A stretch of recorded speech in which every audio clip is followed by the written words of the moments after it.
fazer leitura do livro dos médiuns, que já deveríamos ter feito no dia de ontem de tarde, mas infelizmente não foi possível. E nós pedimos, antes de mais nada, agradecemos essa oportunidade.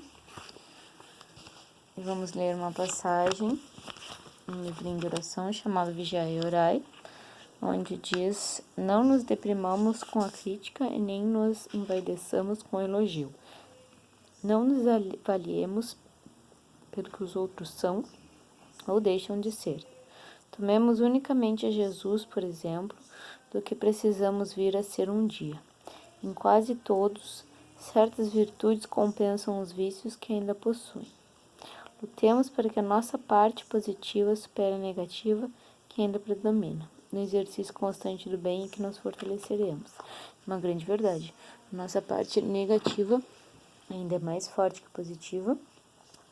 Uma das maneiras que a gente faz essa parte positiva brilhar mais, se voltar mais, ser mais forte na prática da caridade e no amor ao próximo. Então, que nós possamos verdadeiramente estar em contínuo auxiliar o próximo, em contínua ajuda, em contínuo progresso do bem, para que essa possibilidade de a nossa luz brilhar mais, ela se torne verdadeira. Então vamos ler aqui o nosso livro dos Médiuns, parte 2, capítulo 8, que fala de que o Espírito, 16º parágrafo, o Espírito tem sempre o conhecimento exato do modo por que compõe suas vestes, ou os objetos cuja aparência ele faz visível? Não, muitas vezes concorre são as perguntas que foram feitas a Allan Kardec, né?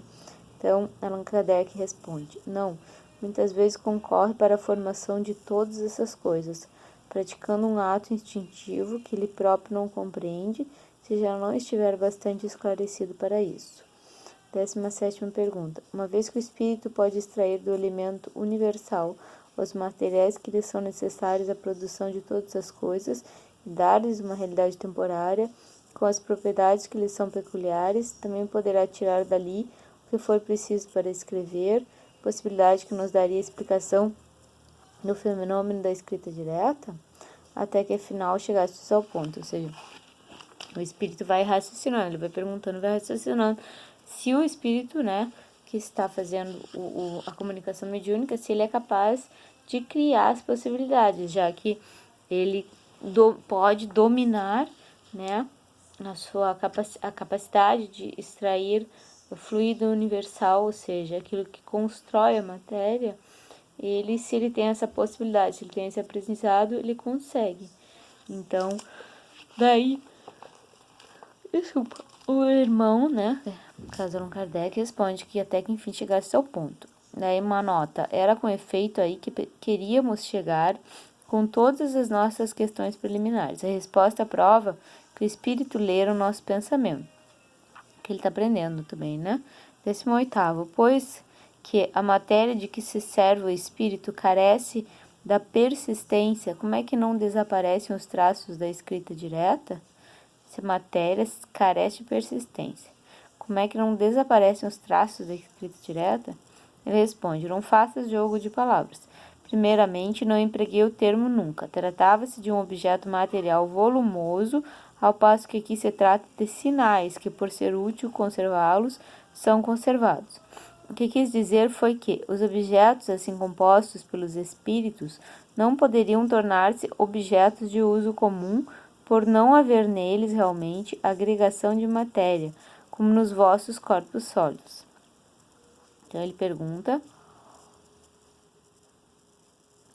como é que não desaparecem os traços na escrita direta, os traços da matéria? Então ele está dizendo, não é para ficar fazendo jogo de palavra, né?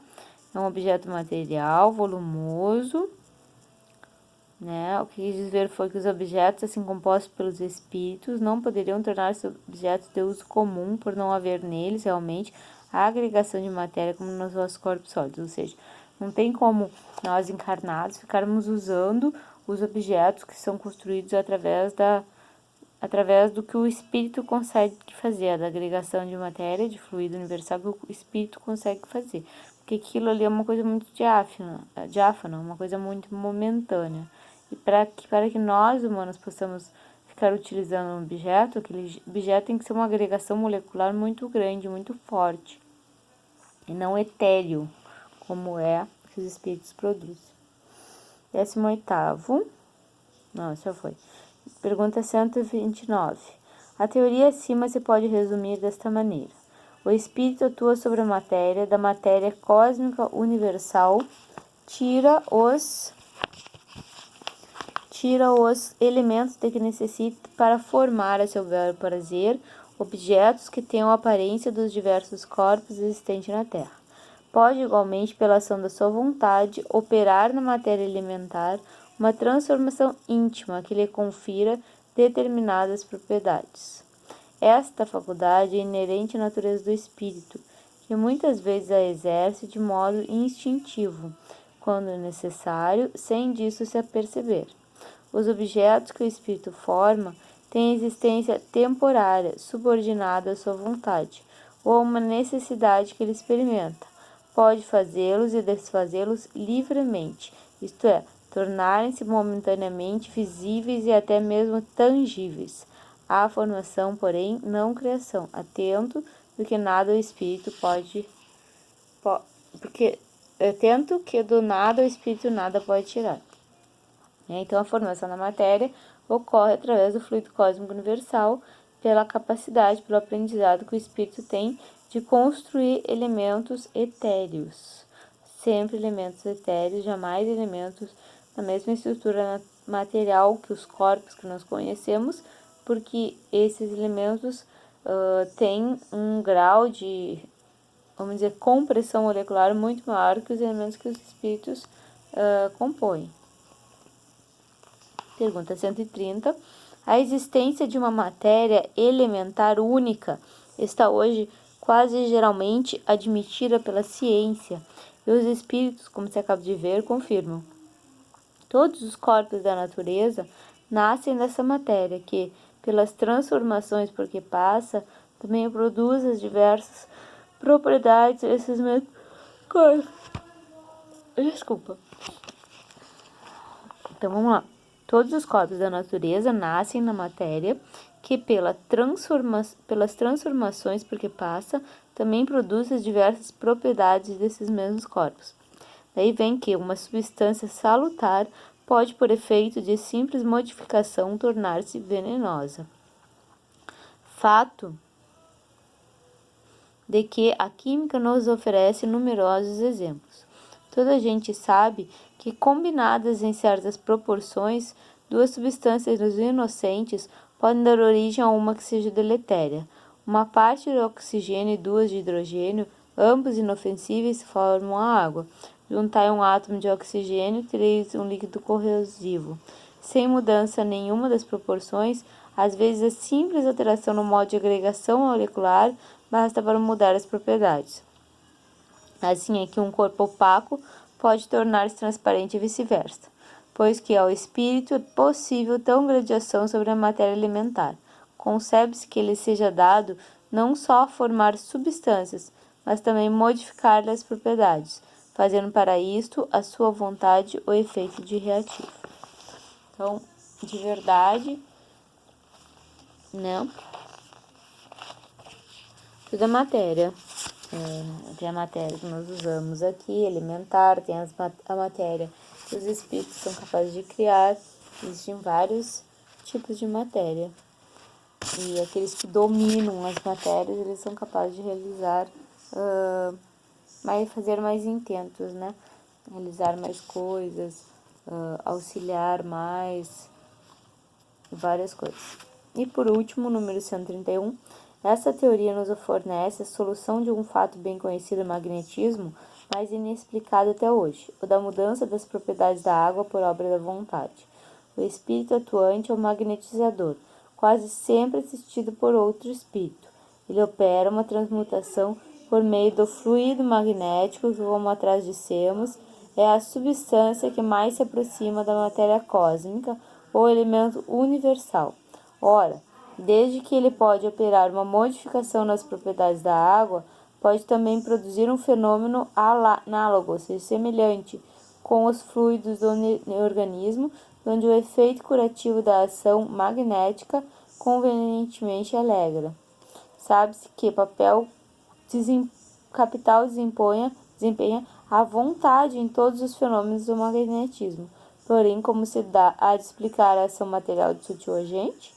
A vontade não é um ser, uma substância qualquer, não é sequer uma oportunidade, não é sequer uma propriedade da matéria mais etérea que exista. A vontade é atributo essencial do espírito, isto é, do ser pensante. Com o auxílio dessa alavanca, ele atua sobre a matéria elementar. Por uma ação consecutiva, reage sobre seus compostos, cujas propriedades íntimas vêm assim a ficar transformadas. Tanto quanto o espírito errante, a vontade é igualmente atributo do espírito encarnado. Daí o poder do magnetizador, fazer que se sabe estar na razão direta da força de vontade, podendo o espírito encarnado atuar sobre a matéria elementar. Pode mesmo mudar das propriedades, dentro de certos limites. Assim se explica a faculdade que algumas pessoas possuem, em grau mais ou menos elevado, dos médiuns, o parágrafo referente aos médiuns curadores. Veja-se também na Revista Espírita de julho de 1859. Na verdade, os médiuns são aquelas pessoas que têm aquele papel de intermediar, né? De servir entre o plano material, o plano físico, e o plano espiritual, o plano da alma, o plano de mais tranquilidade a princípio, né? Então é importante que todos nós tenhamos essa visão, essa visibilidade a respeito das inúmeras possibilidades que existem no mundo material, no mundo imaterial também, e que nós possamos ter humildade, termos amor, termos vontade, cada um, de se melhorar a cada instante de nossas vidas. Isso que é mais importante, e lembrando que todos nós devemos estar em paz conosco mesmos sempre, observando as leis do universo, as leis dos povos, das nações, e observando sempre, derramando luz e equilíbrio sobre todos nós. Que a luz do nosso Senhor Jesus Cristo ilumine cada um de nós. Muita luz, muito amor e muita gratidão por esse momento. Que assim seja.